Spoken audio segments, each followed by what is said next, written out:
साईं बंदगी सतनाम। बहुत से भक्तों की अरदास थी कि हम बीजक को समझना चाहते हैं, बीजक का टीका देखना चाहते हैं। बीजक एक ऐसा ग्रंथ है जिसकी बहुत से संतों ने इसका टीका किया है, लेकिन असली भेद न होने के कारण उनका टीका, उनका भावार्थ वो कभी सटीक नहीं बैठा। क्योंकि जब तक सार शब्द का ज्ञान नहीं होता, जब तक कोई भी संत बीजक को खोल ही नहीं सकता।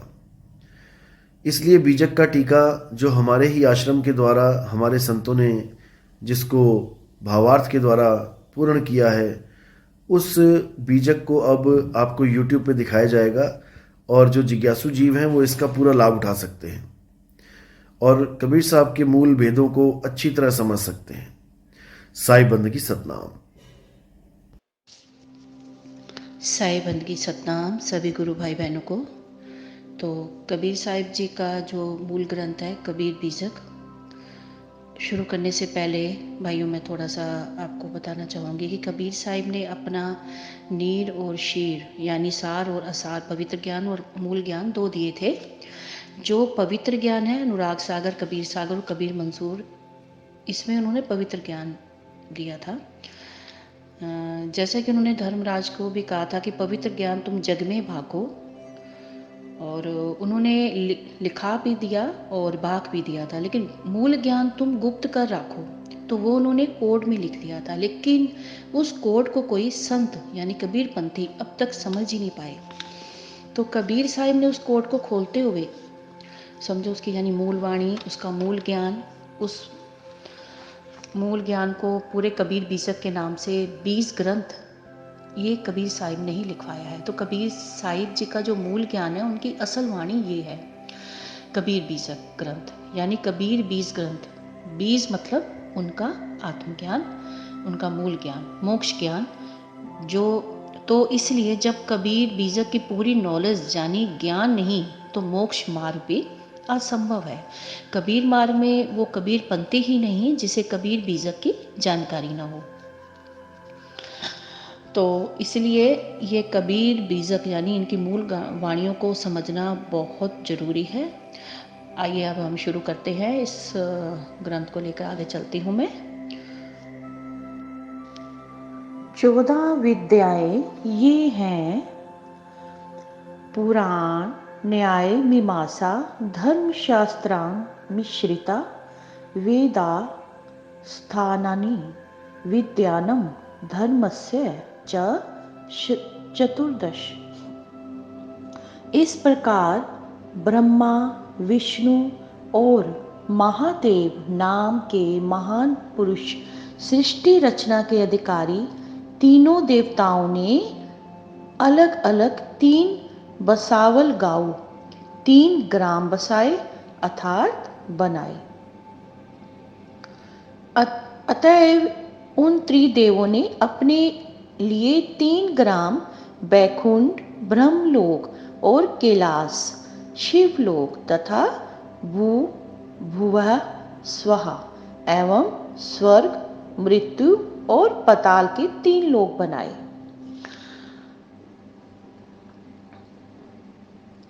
पांचवा, तत्पश्चात पुनः उन तीनों देवताओं ने पृथ्वी के 9 खंड और विश्वरूप ब्रह्मांड की रचना की। सृष्टि रचना होने के कारण मनुष्य अनेक प्रकार के कर्मों के करने में लग गए। तदंतर महर्षियों ने 6 दर्शन शास्त्रों की रचना करके सब जगह संसार में इसका प्रचार कर दिया। उन 6 दर्शनों के नाम ये हैं, मीमांसा, वैशेषिक, न्याय, योग, सांख्य और वेदांत। पूर्वक ये 6 दर्शन आस्तिक दर्शन कहे जाते हैं। तत्पश्चात देहात्मवादी नास्तिकों के भी भिन्न भिन्न अपने अन्य 6 दर्शनों की रचना की। उनके नाम ये हैं, चरवाक दर्शन, सौदांतिक दर्शन, वैभाषिक दर्शन, योगाचार दर्शन, मध्यात्मिक दर्शन और जैन दर्शन। ये 6 दर्शन नास्तिक दर्शन कहे जाते हैं। इसीलिए सब मिलाकर 12 दर्शन होते हैं। उन 12 दर्शनों का संग्रह श्लोक ये है। बोधम न्यायिकम साख्यम जैनम वैशासिक तथा जमिनी यच नामिनी दर्शनाम मुन्य हो। अर्थात बौद्ध न्याय साख्य जैन वैशासिक तथा जैमिनीय 6 दर्शन हैं।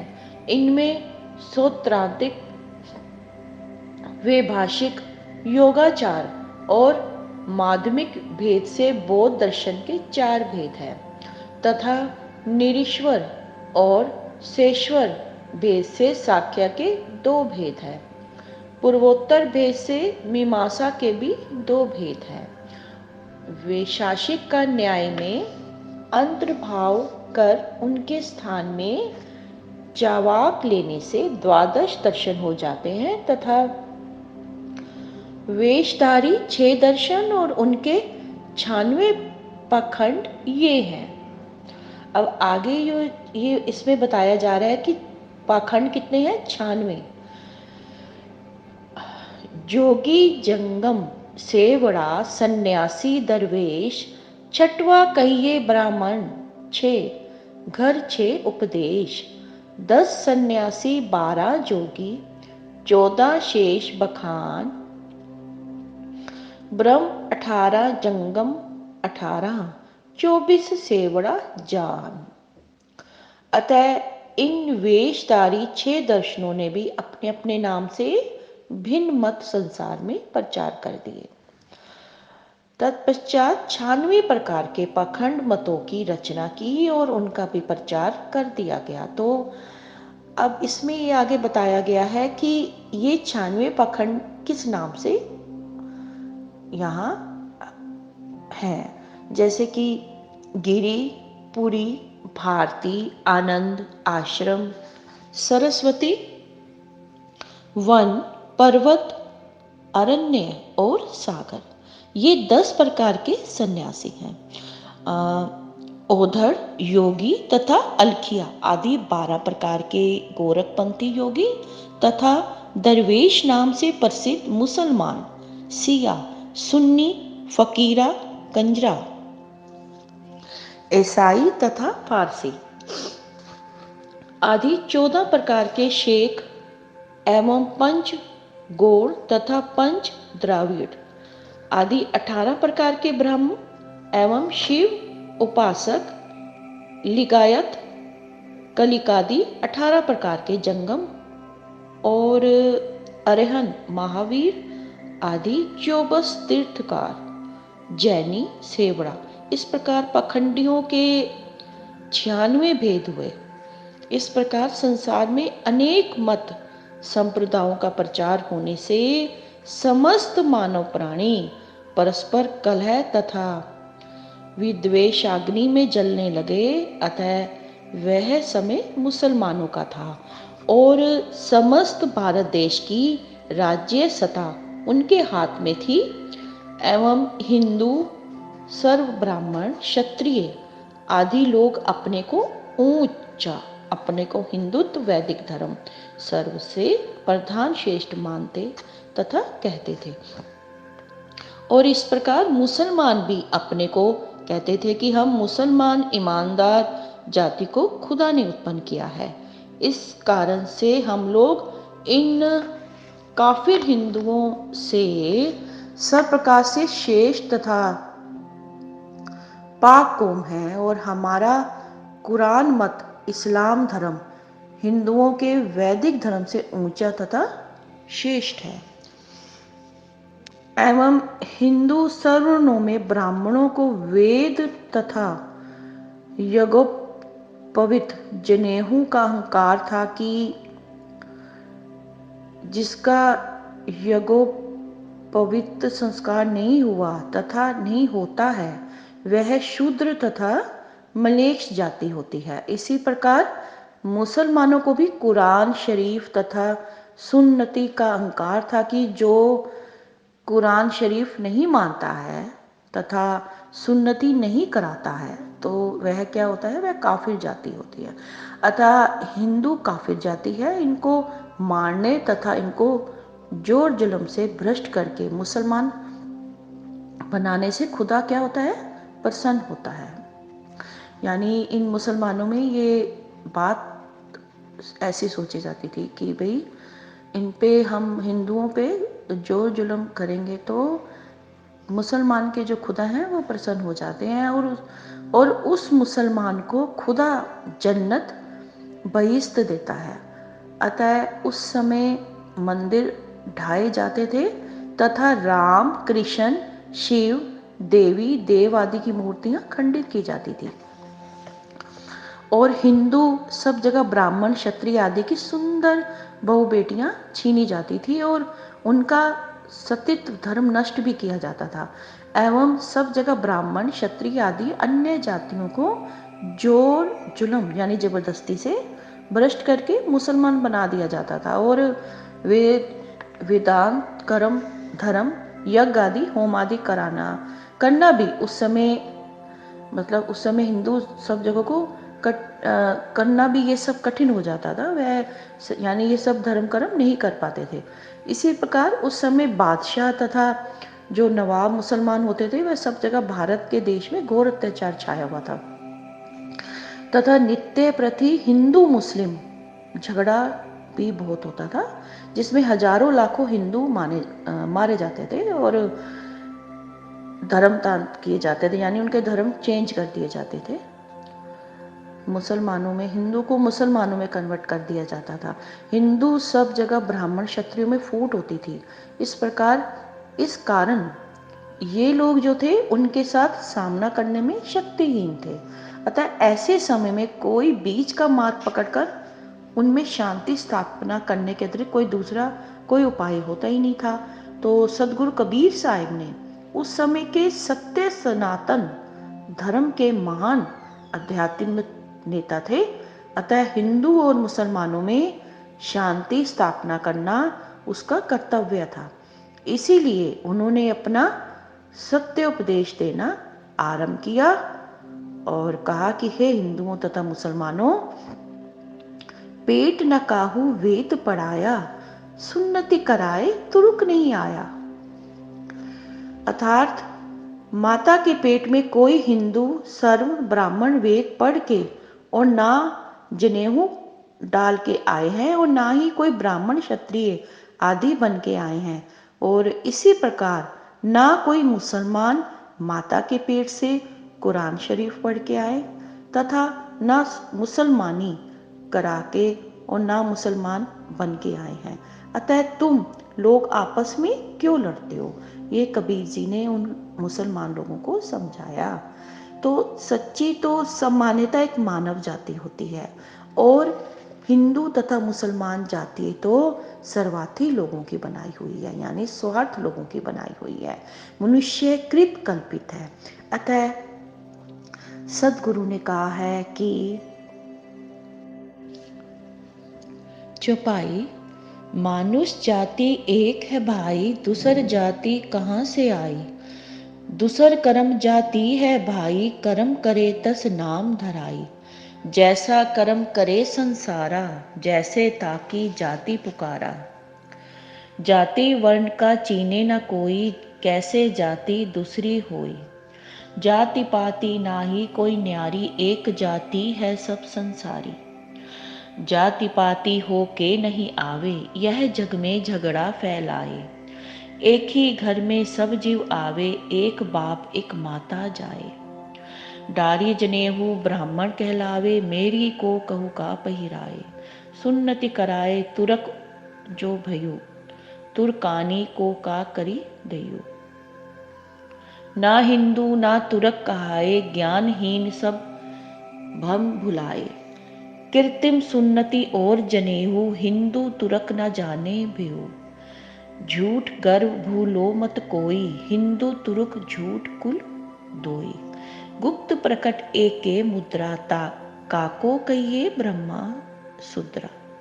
कारी पीरी दुहु गाई, ताकर दूध देहु बिलकाई। छाड़ कपट नर अधिक सियानी, कहे कबीर भजू साहेब जानी। साखी कांधे डोरा डारी, द्विज नाही जन्मो जग आए, मुसलमान पैदा हुआ नहीं कोई सुन्नति कराए। तो सतगुरु कबीर साहिब ने अब इस चौपाई का अर्थ बताया है कि सतगुरु कबीर साहिब कहते हैं कि हे हिंदुओं और मुसलमानों, आप लोग ये समझिए कि नारी में अर्थात अपनी स्त्री में चित्त लगाने से जब गर्भ स्थित होता है तो प्रसव होता है एवं बालक बनकर बाहर आया, अर्थात जब घर में जाना पड़ा और जन्म लेना पड़ा और बड़े होने पर अनेक प्रकार के हिंदू और मुसलमान आदि के स्वाग अर्थात वेश चिन्ह धारण करके और अपने अपने दीन धर्म के अनुसार एक दूसरे से विपरीत अलग अलग अनेक प्रकार के कर्म करने लगे और हिंदू तथा मुसलमान बन गए। अतः विचार करिए कि जब तुम लोग माता के पेट गर्भ स्थल में प्रवेश हुए थे तब उस समय हम शब्द से हिंदू और तुम शब्द से मुसलमान कहे जाने वाले के भौतिक शरीर एक ही प्रकार के रंग रूप के रक्त और वीर्य से बने हुए थे तथा एक ही प्रकार के प्राण आदि भी सबके शरीर में यानी सबके शरीर में एक जैसे ही प्राण व्यापक थे यानी थे। तत्पश्चात समय पूरा होने पर माता के पेट से बाहर निकलकर बड़े होने पर तुम अपने को हिंदू और मुसलमान कहने लग गए। अतः एक ही प्रकृति से 5 तत्व 3 गुण युक्त रज और वीर्य से हम सबके शरीर बने हैं और एक ही प्राण मुरादी आदि पदार्थ सबके शरीरों में व्यापक है और एक ही मार्ग से सबकी उत्पत्ति हुई तथा होती है। सतगुरु कबीर साहिब ने यहाँ पर हम शब्द से हिंदू और तुम शब्द से मुसलमानों को संकेत किया है। यहाँ पर कबीर साहिब ने एक साफ बात क्लियर कर दी है कि हम मतलब हिंदू और तुम मतलब मुसलमानों का संकेत है। अब सतगुरु कबीर साहिब ये भी कहते हैं कि हिंदू तथा मुसलमानों को आप लोग यह भी समझे कि एक के जनी जना संसारा, कौन ज्ञान से भयुक निनारा, अर्थात एक ही जनी नाम की एक ही जड़ प्रकृति तथा रूप 5 तत्व तथा 3 गुण रूप माया और जना नाम पुरुष चेतनात्मा तथा अथवा महामाया आधा आदि शक्ति और ज्योति स्वरूप ओंकार ईश्वर निरंजन पुरुष, इन्हीं दोनों से समस्त यानी सारे संसार की उत्पत्ति हुई है। अतः ऐसी स्थिति में फिर आप लोग किस ज्ञान से अपने को एक दूसरे से भिन्न भिन्न मानते हो तथा समझते हो। अतः जब समस्त संसार एक ही माता पिता से उत्पन्न हुई है तब ऐसी स्थिति में कौन हिंदू और कौन मुसलमान, कितने अच्छे ढंग से ये कबीर साहिब ने ये बात समझाई हम लोगों को, तथा कौन ऊंच और कौन नीच है एवं फिर दूसरी जाति कैसे हो गई तथा ऊंच और नीच कहाँ से हो गए, क्योंकि मनुष्य जाति तो एक ही है। अतः ऐसी स्थिति में आप लोग किस ज्ञान से अपने को ऊंच और दूसरे को नीचा मानते हो यानी, क्योंकि यदि विवेक पूर्वक देखा जाए तो सभी के पंच भौतिक शरीर से, हमारा जो शरीर है वो पंच भौतिक शरीर से मल मूत्र में परिवर्तनशील और विनश्वर है यानी विनाश है, विनाशकारक है तथा प्रत्येक घट में चेतन आत्मा स्वरूप से सब एक है। अतः फिर आप लोग एक दूसरे के प्रति सहानुभूति ना करके घृणा क्यों करते हो। जब हम सबके शरीर एक ही 5 तत्व से बने हैं तो हम एक दूसरे से घृणा क्यों करते हैं। अतः यह व्यवहार धर्मज्ञ विचारशील पुरुषों को शोभा नहीं देता है।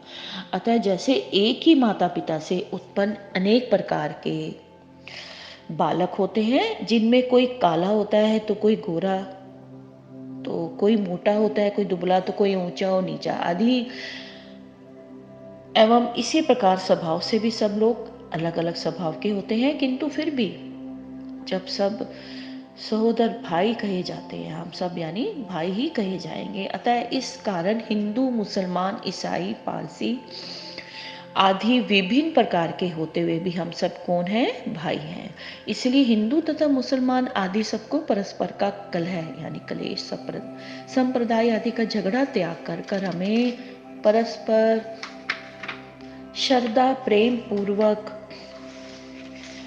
मिलकर एक परमात्मा की भक्ति करनी चाहिए। अतः आप लोग यह भी विचार पूर्वक समझिए कि क्या हिंदू और क्या मुसलमान आदि मानव प्राणियों के भौतिक शरीर धारण करने के यही नियम अर्थात विधान है कि सबसे पहले जीव पुरुष के शरीर में प्रवेश करके जो वीर्य स्थल में स्थित होता है और फिर पुरुष तथा स्त्री का परस्पर जब संबंध होता है तब जीव पुरुष के वीर्य के साथ स्त्री के पेट गर्भस्थल बच्चादानी में जाता है और वहां पर पुरुष तथा स्त्री दोनों का रज वीर्य एकत्रित होकर गर्भस्थल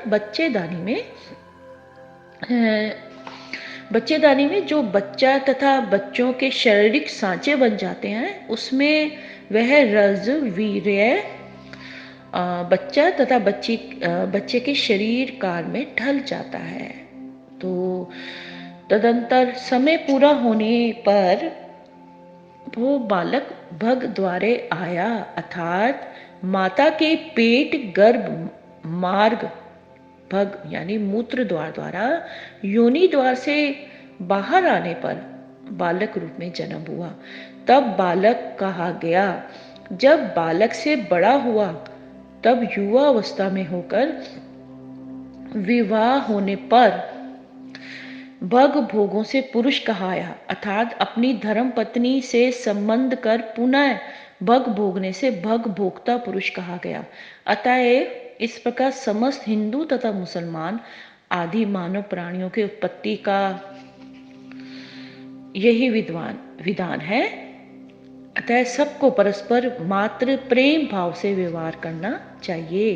अतः जब हमें आगे सबको यह भी जान लेना अत्यंत आवश्यक है कि जड़ प्रकृति में भौतिक समस्त संसार और जड़ भौतिक समस्त जीवों के शरीरों के उत्पत्तिकर्ता को महामाया आदि का शक्ति आधा माया है और ओंकार ईश्वर निरंजन पिता है। अतः इसी प्रकार इनमें सर्वप्रथम उत्पन्न ब्रह्मा विष्णु और महेश भी सृष्टि रचना के अधिकारी होने से जड़ जो है प्रकृति में संसार के अपनी अपनी देवियों शक्तियों के सहित माता पिता है, किंतु चेतन आत्म सत्ता के ये कोई भी माता पिता नहीं है, क्योंकि आदि सृष्टि के सर्वप्रथम सर्व से आगे एक महाचेतन सत्य पुरुष परमात्मा ही विद्यमान था और उसी के साथ नीचे प्रकृति में नाम रूप से रहित शुद्ध चेतन मात्र स्वरूप युक्त अनंत असंख्य चैतन्य आत्माओं का भी महान समूह परस्पर सम्मिलित अभिन्न रूप से समावेश अर्थात संबंधित विद्यमान था। अतएव उस समय चेतन आत्माओं का मायक नाम रूप से रहित शुद्ध चेतन मात्र स्वरूप था। अतः उस समय शुद्ध चेतन आत्मा की ईश्वर जीव आदि कोई भी संज्ञाएं नहीं थी, क्योंकि ये सभी संज्ञाएं तो तब पड़ी हैं जब महाचेतन पुरुष परमात्मा से चेतन महा अलग होकर शून्य प्राकृतिक मंडल में संबंधित हुआ। अतः प्रथम शून्य में स्थिर होकर अपने को विस्मय होने से निर्वेश शुद्ध ब्राह्मण तथा आत्मा ही एको हम बहुश्याम युक्त होकर ब्रह्मांड तथा शुद्ध सत्व गुण प्रधान विद्या माया संयुक्त जगत का सृजन आदि करने में सबल ब्रह्म सगुण ब्रह्मेश्वर आदि संज्ञाएं हुई हैं और पिंड तथा अविद्यात्म प्रधान मलिन माया के संयुक्त होकर तथा नाना शरीरों में आबद्ध होकर शुभ अशुभ कर्मों को भोगने से विभिन्न आत्माओं की जीव संज्ञा हुई। अतएव कहा गया है कि माया के संयोग से चेतन पाए विकार ईश जीव आदिक सकल भयो अनेक प्रकार ईश्वर नारायण हरि राम कृष्ण घनश्याम ब्रह्मा विष्णु शिव आदि सब माया युत ये नाम। अतः ब्रह्मांडी सबसे विशेष सिद्धात्मा ईश्वर है। निरंजन तथा आदि शक्ति महामाया और ब्रह्मा विष्णु शिव आदि का जो समस्त पिंडी आत्माएं जीवों का आदि मूल अधिष्ठान स्वरूप परमपिता महाचेतन परम पुरुष परमात्मा ही है। अतः वे उसी महाचेतन सत्य पुरुष परमात्मा के साथ ही सबको अपनी आत्म स्थिति कराना चाहिए। अतः अब आगे सदगुरु कबीर साहब उसी महाचेतन सत्य पुरुष परमात्मा के विषय में विवरण करते हैं। अविगति, यहाँ किसी की गति नहीं पहुंचे, यानी सदगुरु कहते हैं कि अवगति नाम उक्त नाम महाचेतन सत्य पुरुष परमात्मा के गति नाम भेद को त्रिदेवों से लेकर ऋषि महर्षि मुनि आदि किसी ने भी नहीं जाना। इन सब की जानकारी तथा पहुंच निर्वेश शुद्ध ब्रह्मा निर्गुण निराकार निरंजन तुर्यातीत भूमिका और विद्या महामाया संयुक्त सबल ब्रह्म एवं सगुण ब्रह्म निरंजन तुर्य भूमिका तक ही रही और तुर्य तथा तुर्यातीत निर्गुण सरगुण ब्रह्म निरंजन भूमिका से आगे वास्तविक अपनी शुद्ध चेतनात्मा भूमिका तथा उनके आगे सत्य शब्द स्वरूप महाचेतन सत्य पुरुष परमात्मा भूमिका को किसी ने भी अभी तक नहीं जाना है। अतः उस अनंत महिमा युक्त महाचेतन सत्य पुरुष परमात्मा का एक ही जीवा से कैसे और कहां तक कितना वर्णन कर सकता हूं। जो किसी के मुख में 10 लाख जीवा हो तो कोई महान पुरुष शक्ति उस महाचेतन सत्य पुरुष परमात्मा का वर्णन किस प्रकार कुछ कर सकता है? नहीं कर सकता, और पूर्ण रूपेण वह भी नहीं कर सकता, क्योंकि अनंत की महिमा भी अनंत यानी अंत रहित होती है, उसका कोई पार नहीं पा सकता। कहिए कबीर पुकार के, अर्थात सदगुरु कबीर साहिब पुकार कर कहते हैं कि हे हिंदू और मुसलमान दोनों लोगों मनुष्यकृत जितने भी आडंबर हैं वह सब स्वार्थियों ने अपने अपने ढंग से बीच में खड़े किया है। सृष्टि से पूर्व ये सब नहीं थे और ना अंत में रहेंगे, और ई ले व्यवहार एवं ई उले व्यवहार इत्यादि ऐसा पाठांतर है। इस पक्ष में यह अर्थ है कि यह पूर्वोक्त सृष्टि के आरंभ से लेकर तथा मध्य और अंत तक जितना भी वेशधारी 6 दर्शनों तथा अनेक मत संप्रदाय तथा 96 पाखंड और वर्ण आश्रम ऊंच नीच आदि का प्रसार हुआ है। यह सब संसारिक प्रपंच परिवर्तनशील विनाशी है, अर्थात अंत में ये सब विलीन हो जाते हैं, अथवा ये सब संसारिक प्रपंच इधर यहाँ के ही विनाशी व्यवहार हैं। अतः सर्व आत्माओं के निरंतर रमे हुए उस विधेय अकह सत्य नाम के जाने बिना समस्त जीव संसार में डूबकर मर रहे हैं, अर्थात जन्म मरण प्रवाह में बारंबार बहते हुए महान दुख भोग रहे हैं। तो इसी के साथ ही मैं यहाँ इस ग्रंथ की समाप्ति करती हूँ, और आगे नेक्स्ट एपिसोड में आपको सत्य नाम के विषय में विशेष व्याख्या ये बताया जाएगा। तब तक के लिए विदा लेती हूँ। साहिब बंदगी सतनाम।